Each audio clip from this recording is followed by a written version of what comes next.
Tidam, tadam, tam, tidadadam, tam. Bon, eh ben ça y est, je crois que j'ai tout cette fois. Bonjour, comment allez-vous? Alors moi aujourd'hui je me prépare à faire un petit peu de pâtisserie, une petite envie de gourmandise, mais il me manquait certains ingrédients, donc je suis allée faire quelques courses vite fait avec mon petit sac, bien pratique pour aller chercher juste quelques ingrédients d'appoint.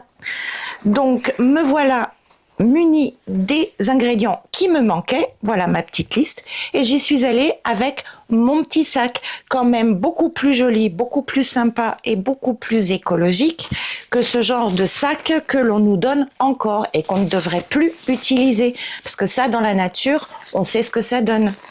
Alors moi je vous propose qu'on en fabrique un ensemble, d'autant qu'il a la particularité d'être réversible. Comme ça, on change la couleur au gré de nos humeurs.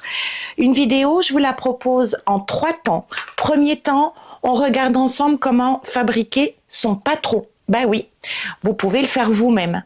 Dans un deuxième temps, comment on monte notre petit sac. Et dans un troisième temps, je vous explique comment adapter votre patron si vous voulez que le sac soit plus grand, plus large, avec des anses plus hautes.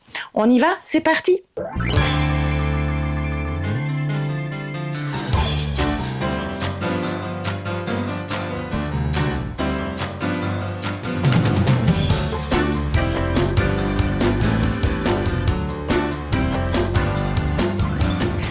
Pour ceux qui ne me connaissent pas encore, je m'appelle Sarah et je vous souhaite la bienvenue dans mon atelier 3 petits points création. Aujourd'hui, on va fabriquer un petit sac de course, un petit sac d'appoint pour aller chercher quelques ingrédients qui nous manqueraient au moment où on veut faire un gâteau, comme moi par exemple. Alors au lieu d'utiliser un sac plastique comme celui-ci qu'on ne devrait plus avoir maintenant et qu'on ne devrait plus voir sur nos plages et dans nos forêts, eh bien ça peut être sympa d'en fabriquer quelques-uns pour nous. Celui-ci en plus, il a l'avantage d'être réversible, donc il n'a aucune couture apparente. Il se lave, surtout si on le fait en coton, on peut le laver à 60 degrés sans aucun problème. Alors, on va d'abord voir comment on fait le patron de ce sac. C'est très simple. Moi, je suis partie je le remets à l'endroit, en fait, il n'a pas d'endroit, il n'a pas d'envers puisqu'il est réversible. Je suis partie de ce sac-là. Je lui ai donné quelques coups de ciseaux et j'ai obtenu ceci. Et à partir de là, mon patron était presque déjà fait. Je vous laisse aller chercher une grande feuille A3, comme celle-ci. Si vous n'en avez pas, vous prenez 2 feuilles A4, vous les scotchez et on se rejoint sur le plan de travail. Sur notre feuille A3, on va d'abord commencer par tracer un grand trait à 19 cm de ce côté-là. Donc on prend 19 cm ici, 19 cm ici, et on va joindre ces 2 points. Voilà, je place ma règle correctement.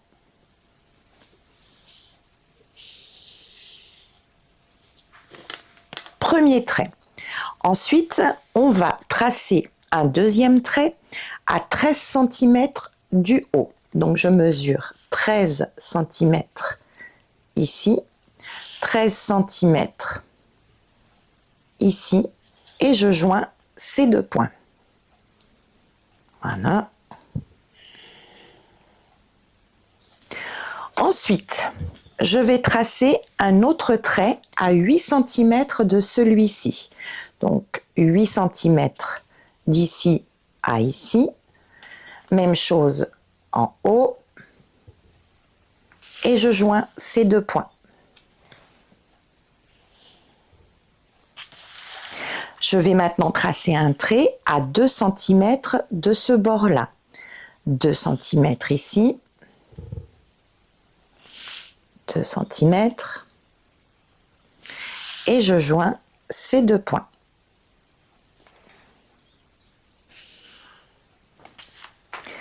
Je prends une bobine de fil, vous pouvez aussi prendre, je ne sais pas moi, une mini tasse ou voilà, quelque chose pour arrondir ou un cercle cartonné. Vous définissez vous le diamètre que vous voulez pour avoir un arrondi qui se cale bien sur ces deux coins, puisque nous allons donc les arrondir. Je vais tourner ma feuille et on va arrondir cet angle-là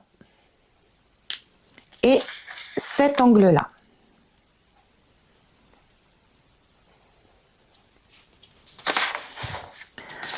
Voilà, au niveau du tracé, c'est bon. Et on va écrire deux mots, vous allez vite comprendre pourquoi. Ici, à cet endroit-là, on va écrire pli. Et pli aussi ici. Vous allez comprendre pourquoi. Maintenant, on va découper notre patron. Donc, cette partie-là, on l'enlève. Cette partie-là, on l'enlève. Et cette partie-là, on l'enlève. Allez, c'est parti.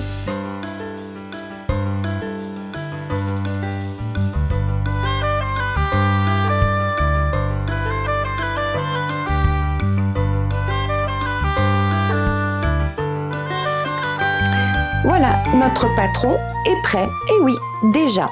Maintenant, on va définir les dimensions de nos tissus. Donc, il va nous falloir deux tissus différents. Et pour savoir quelles vont être les mesures de nos deux tissus, ça sera exactement les mêmes dimensions pour les deux. On va prendre le mètre ruban pour être sûr de nos mesures. Donc, on va prendre la plus grande longueur, donc pas ici, mais la plus grande longueur ici. Et je vois que ça fait 42. Donc, notre tissu, on va multiplier cette longueur par 2. Donc, 84, 42 fois 2. On prend ensuite la plus grande hauteur ou largeur. Ici, je vois que c'est 19 que je multiplie par 2, 38. Donc, il va me falloir deux tissus de 38 par 84 cm. Je vous laisse choisir vos deux tissus. Je vous conseille des tissus de coton. Ce sont des tissus qui se lavent très bien et surtout des tissus qui n'ont pas de sens de lecture comme des petits personnages avec la tête en haut ou la tête en bas.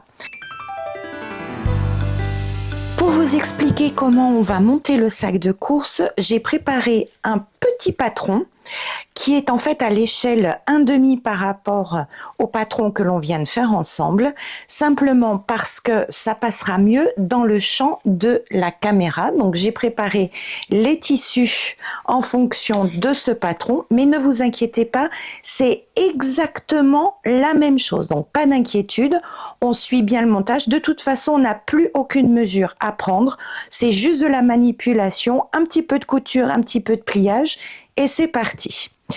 Donc, on fait chauffer son fer à repasser et on va faire un premier pliage avec chacun de nos deux tissus. Alors voilà, moi j'en ai choisi un encore en coton.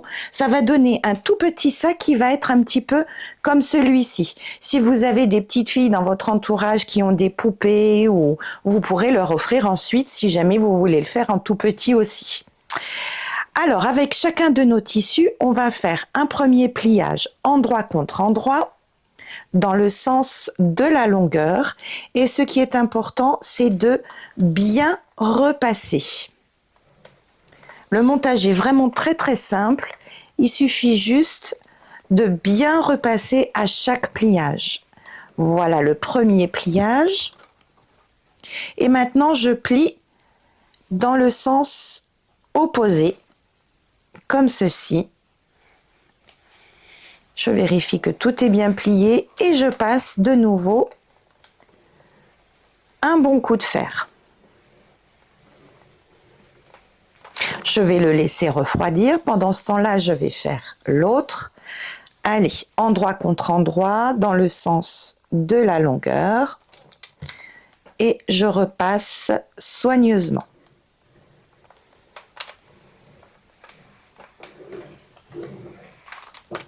Dans le sens opposé,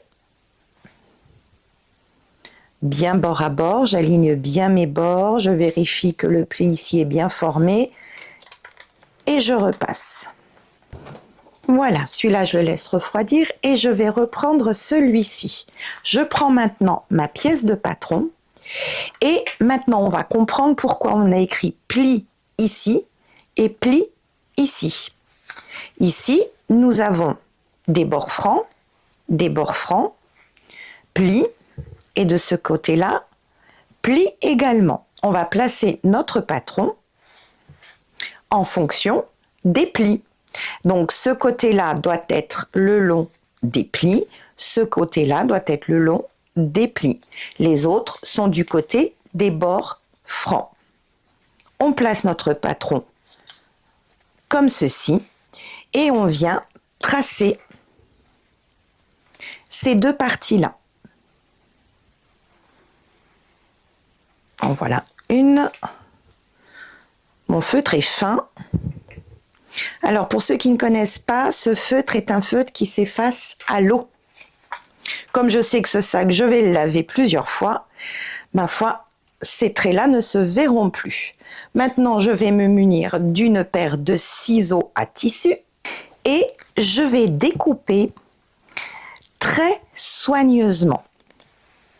Parce que cette partie-là, on va la récupérer. Pas de déchets, on ne jette rien. Cette partie-là est un peu trop petite pour qu'on puisse la récupérer, mais celle-ci, je vais vous montrer ce qu'on va pouvoir en faire. Allez, je découpe, je tiens bien mes tissus parce que là, j'ai 4 épaisseurs à couper en même temps. Hop. Et celle-ci. Donc là, je découpe le plus soigneusement possible pour avoir de jolis bords et surtout une pièce, hop, je vais tourner un petit peu, et pour avoir une pièce bien régulière. Voilà, donc cette pièce-là, on va pouvoir la garder parce qu'avec cette pièce-là et celle qu'on va récupérer sur ce morceau-là, eh bien, on va pouvoir en faire une poche. Donc, une fois qu'on a découpé, ça nous donne ceci. Hop. Allez, on fait la même chose sur notre autre pièce. Pli, pli, donc pli, pli. Je pose ma pièce. Je trace.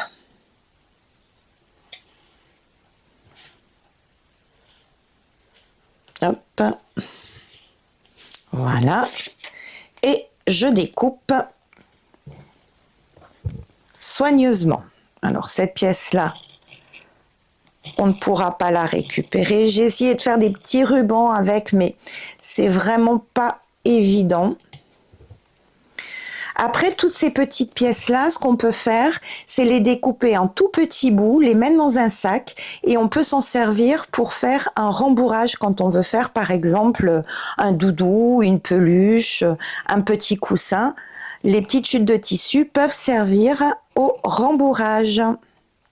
Hop, on va faire ça le plus soigneusement possible. Voilà.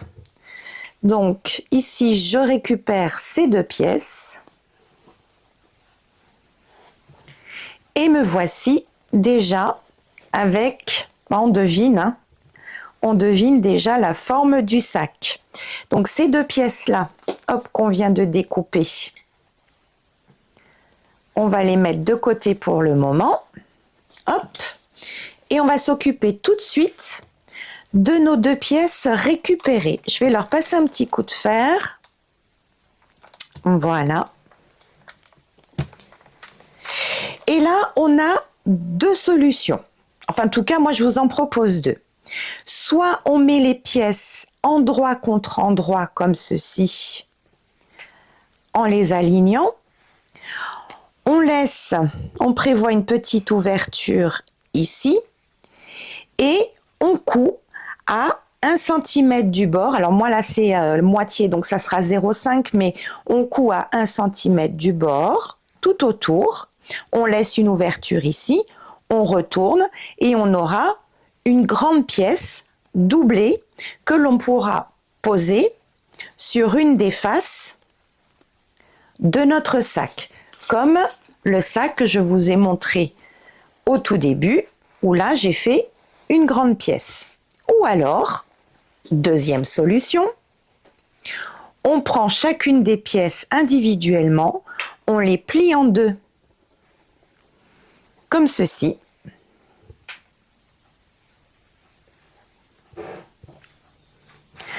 On laissera une ouverture en bas de chaque pièce. On fait une couture à 1 cm du bord ici et ici. On retourne sur l'endroit. On passe un bon coup de fer, on fait une surpiqûre et on vient à ce moment-là les poser aussi au centre de nos pièces de sac et ça pourra donner ceci. On peut s'amuser à en mettre une sur ce devant-là et une sur ce devant-là. À vous de choisir. Moi, pour aujourd'hui, je vais choisir de faire une grande poche. Donc, je les laisse en entier. Je les mets bien à plat. Voilà. Je vais épingler un petit peu tout autour et je vais faire une couture tout autour en laissant une ouverture, donc un bon point d'arrêt ici, ici, au début, à la fin. Allez, on y va pour la première couture. Ma couture est faite, je vais dégarnir mes angles comme ceci. Donc là, je fais attention puisque je fais tout en échelle 1/2. Voilà. On retourne notre pièce sur l'endroit. Hop, on place les coutures correctement. On peut s'aider d'un petit instrument, aiguille à tricoter, baguette chinoise, pour placer les angles correctement.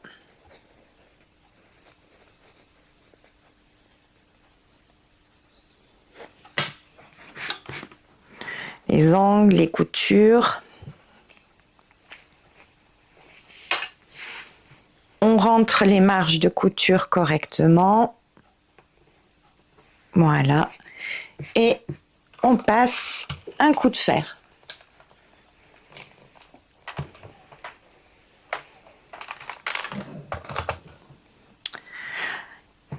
Sur le haut, en fait, le haut, c'est le côté opposé où il y a l'ouverture, puisque l'ouverture, on la fermera en même temps que la couture que l'on fera pour fixer sur le sac. Donc ici, on va faire une surpiqûre sur le haut de ce qui va être la poche, puisque je vais la mettre dans ce sens-là. Une surpiqûre à 2-3 mm du bord. J'allonge mon point à 4, point d'arrêt début fin. Allez, c'est parti. Ma surpiqûre est faite. Alors maintenant, je choisis. Soit je mets imprimé avec imprimé, ou alors je contraste. Je peux aussi mettre sur l'autre. Écoutez, moi je vais choisir comme ceci aujourd'hui. Hop. Alors, cette pièce-là, on va repérer le centre dans ce sens-là. Alors, pour ça, on peut plier en deux, passer un petit coup de fer, comme ceci, et le centre dans ce sens-là.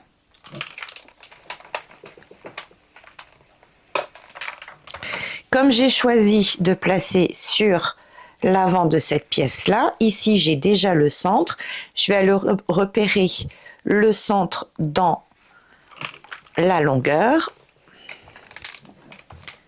et je vais pouvoir placer ma pièce en me repérant sur les lignes que je viens de marquer au fer. Donc le centre ici, le centre ici. Voilà. Je vais mettre quelques petites épingles et je vais faire une surpiqûre sur les deux côtés et le bas. Pareil, je laisse mon point à 4. Je fais un bon point d'arrêt par contre sur ces deux côtés-là, parce que ce sont des côtés qui seront bien sollicités, si on met toujours des choses dedans, les clés par exemple. Allez, on fait une piqûre et ça fermera notre ouverture en même temps. Voilà, on vient de faire une poche plaquée, tout simplement. On garde cette pièce comme ceci, en droit vers nous. on prend l'autre pièce et on vient la superposer en alignant bien les bords, endroit contre endroit. Et on va surtout veiller à ce que les bords du trou central soient bien alignés. Une fois que nos bords sont bien alignés, on va mettre quelques pinces. Alors moi j'ai une petite taille, je n'ai pas besoin de beaucoup de pinces. Avec une plus grande taille, évidemment on en mettra un petit peu plus. Et on va faire une couture tout autour de ce bord à 1 cm du bord et on va laisser une ouverture sur l'un des côtés les plus courts. Donc celui-ci ou celui-ci, comme vous voulez. Voilà, ici on laisse une ouverture, donc on part, hop, point d'arrêt, un bon point d'arrêt, même le doubler s'il faut, hop, et point d'arrêt à la fin. Une fois que la couture est faite, on va cranter les arrondis ici, donc faire des petites encoches, le plus près possible de la couture, mais sans la couper bien sûr, hop, dans les 4 arrondis, hop, encore un,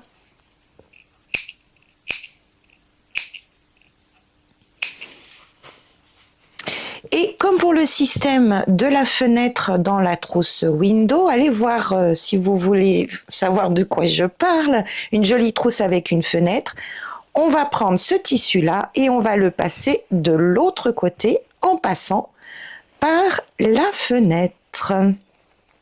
Et nous allons tendre nos tissus. Voilà. Et on va placer les coutures. Alors, pour les placer correctement, moi, je vous conseille de prendre les 2 marges qui se trouvent ici et d'écraser les marges de couture. Et du coup, nos coutures ici, la couture ici va se placer quasiment toute seule. Et là, on peut passer un coup de fer. On va faire la même chose en face. J'écrase mes 2 marges de couture ici. Ce qui fait que quand je rabats, voilà, ma couture se place toute seule. On fait la même chose du côté où il n'y a pas l'ouverture. Hop, j'écrase les marges de couture et ma couture se place proprement. Voilà. Et un bon coup de fer. De ce côté-là, je vais rentrer les marges de couture soigneusement. Je passe un bon coup de fer. Et pour l'instant, au niveau de cet emplacement, on va laisser comme ça. On va pas faire de surpiqûre tout de suite, on la fera à la fin, puisqu'il faut qu'on laisse notre ouverture comme ceci pour le moment. Maintenant, il va falloir faire une couture ici, mais endroit contre endroit, comme ceci. Alors, on pourrait faire un pli, un rentré, et puis faire une surpiqûre. Mais alors, 2 fois sur 3, c'est super moche. Alors, dans ces cas-là, on va utiliser la méthode, alors moi j'appelle ça la méthode du roulis-rouleau. Je vais coudre ici, mais endroit contre endroit. Donc, je prends ce côté-là, je prends tout, et je roule. Comme ceci. Je roule, je roule, je roule, je roule, je roule, je roule, je roule. Une fois que j'arrive ici, je sépare mes 2 tissus. J'en prends un. Hop, je rabats comme ceci. Et je vais pouvoir les placer endroit contre endroit. Hop, je vais placer petite pince. Je fais attention à ce que le reste du sac soit bien poussé là vers moi. Voilà, comme ceci. Et je vais faire une couture à 1 cm du bord sur uniquement cette partie-là. Hop, point d'arrêt début fin sur cette partie-là. Ensuite, on va pouvoir retourner sur l'endroit et refaire un roulis-rouleau. Allez, on fait la piqûre ici et on se retrouve juste après. La couture est faite. Je vais en profiter pour tout de suite à cranter ce petit arrondi ici, puisque je sais que de toute façon, tout va être retourné sur l'endroit. Donc, tous les arrondis, il faut les cranter. Voilà. Et on va retourner. Voilà, on passe par là, on tend et on retourne notre ouvrage sur l'endroit. Hop, ce qui va vouloir venir, allez, voilà. Et ici, c'est impeccable. On va même pouvoir passer tout de suite un coup de fer. Je place ma couture correctement. Je fais attention à l'arrondi ici aussi. Voilà.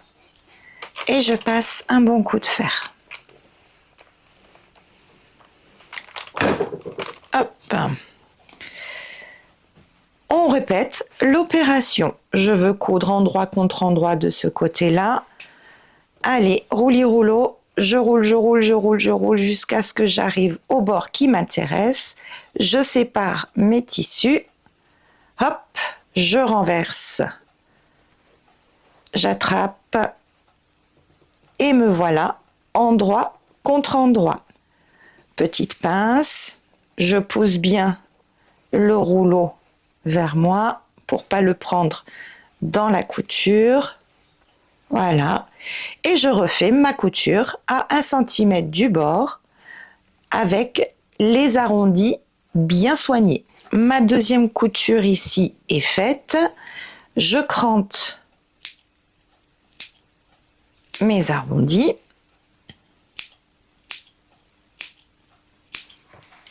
Et je retourne mon ouvrage sur l'endroit. De nouveau, allez, c'est parti. On y va doucement.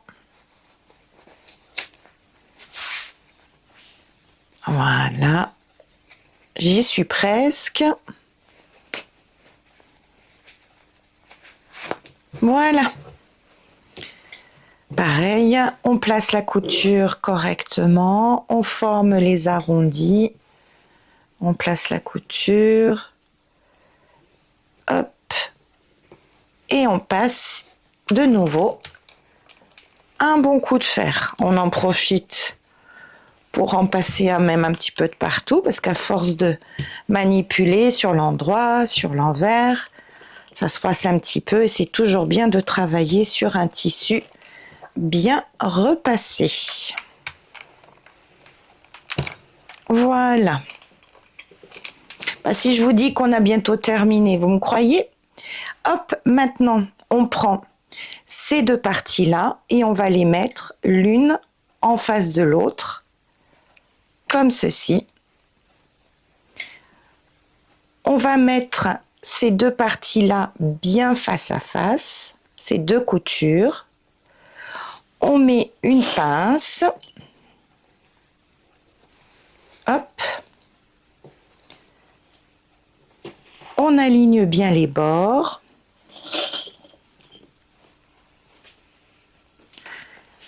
Là également, je mets mes coutures bien face à face. Une pince. Allez, on va en mettre ici. On va en mettre aussi ici pour que mes bords soient bien alignés. Et on va faire la même chose de ce côté-là.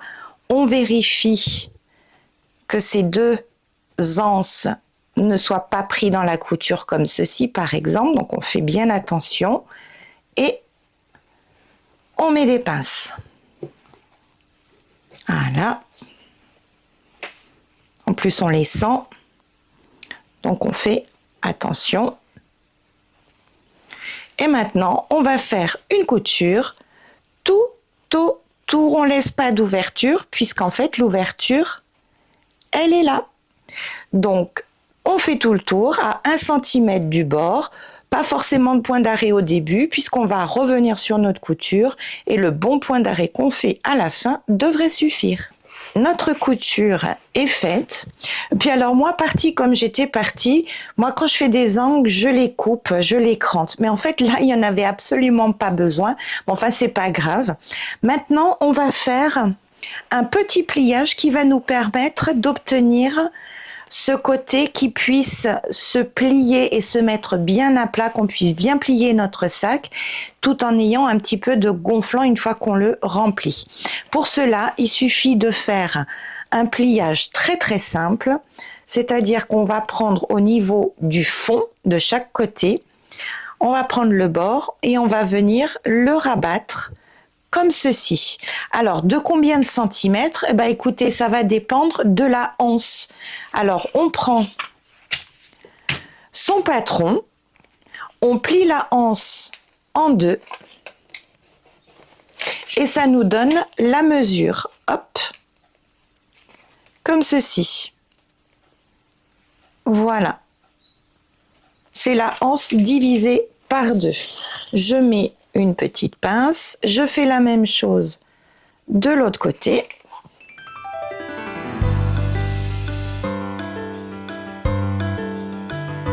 Et je vais venir faire une piqûre de nouveau ici, ici, ici et ici avec un bon point d'arrêt début-fin.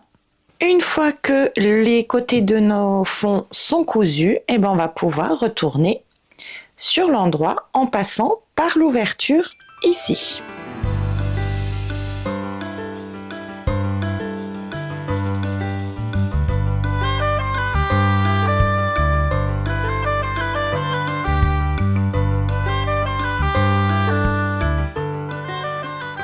Voilà, c'est à peu près mis sur l'endroit. Hop, on met. Alors, on peut appeler ça une doublure, mais comme c'est réversible, ça peut très bien être l'extérieur. On choisit, peu importe. Alors, moi, je mets de ce côté-là pour qu'on voit la poche. Voilà, notre sac est quasiment terminé. Il ne nous reste plus qu'à faire 3 surpiqûres. La première, donc là, on vérifie que nos marges de couture sont bien restées à l'intérieur. On va repasser un coup de fer. Et oui, le fer à repasser en couture, on l'a très souvent près de nous, prêt à dégainer. Alors autant, moi, j'aime pas bien faire le repassage. Par contre, en couture, c'est mon meilleur ami. Voilà, on passe un coup de fer pour que tout soit bien propre pour finir notre ouvrage. Les anses. Voilà, donc là maintenant, on va faire 3 surpiqûres. La première qui va en même temps fermer notre ouverture, on enlèvera bien tous les petits fils éventuellement. Une surpiqûre tout du long, comme ceci. Voilà, donc si je mets un peu plus à plat, voilà, comme ceci. Première surpiqûre, deuxième surpiqûre ici et troisième surpiqûre ici. Voilà, j'ai terminé. Je finis en passant un bon coup de fer pour lui donner une jolie forme. Voilà, pour lui donner une jolie forme, il suffit de plier la anse en haut en deux. Voilà, comme ceci. On tire, on passe un coup de fer et voilà, on a une jolie forme. On peut en faire plusieurs et on dit ciao ciao au sac plastique. Donc je remets mes petites courses parce que maintenant je vais aller direction la cuisine pour aller préparer mes petites gourmandises. Mais avant ça, je vous avais promis que je vous indiquerai comment changer la taille de votre patron en fonction du sac que vous désirez. En tout cas, ça, ciao, on n'en veut plus. mais je vais les mettre de côté parce que je pense qu'on peut peut-être l'utiliser comme imperméabilisant par exemple. Je vais réfléchir à une petite chose là-dessus. Alors, pour changer les dimensions de votre sac et donc de votre patron, c'est pas compliqué. Vous prenez votre patron. Si vous voulez avoir des anses plus longues pour pouvoir porter à l'épaule, par exemple, il suffit d'allonger cette partie-là, ici. Donc, vous mesurez cette partie-là. Je ne sais pas où j'ai mis mon mètre ruban. Ah, il est là. Voilà. Étant donné que là, par pliage, ici, on a une demi-anse.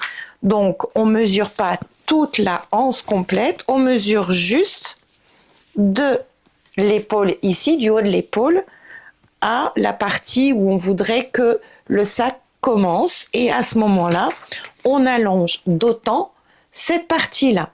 Si on veut que notre sac soit plus large, il suffit juste d'agrandir cette partie-là.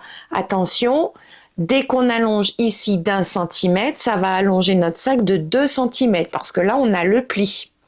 Donc, on peut allonger cette partie-là. Et puis, si on veut que notre sac soit plus long, on allonge cette partie-là. Donc, si on allonge ici, ici et ici, eh ben, on peut obtenir un grand tote bag, pourquoi pas un grand sac pour aller se promener, faire des courses un petit peu plus importantes, aller à la plage, que sais-je encore, vous trouverez bien une utilisation. Donc voilà, pour modifier la taille de votre sac, vous avez juste 3 dimensions à changer. Soit le haut de la anse, soit cette largeur, à ce moment-là, c'est que cette partie-là qu'on allonge, ou alors cette partie-là. À vous de voir quel est le sac qui vous conviendra le mieux. Voilà, écoutez, j'espère que ce petit ouvrage vous a plu, que la vidéo vous a plu également. Si vous avez aimé, laissez-moi un petit commentaire, un petit pouce levé. Abonnez-vous si ce n'est pas déjà fait, actionnez la cloche, comme ça elle vous indiquera la sortie du prochain tuto. Il est déjà en préparation. Je vous embrasse et puis je vous souhaite de joyeuses cousettes. À très vite. Bye.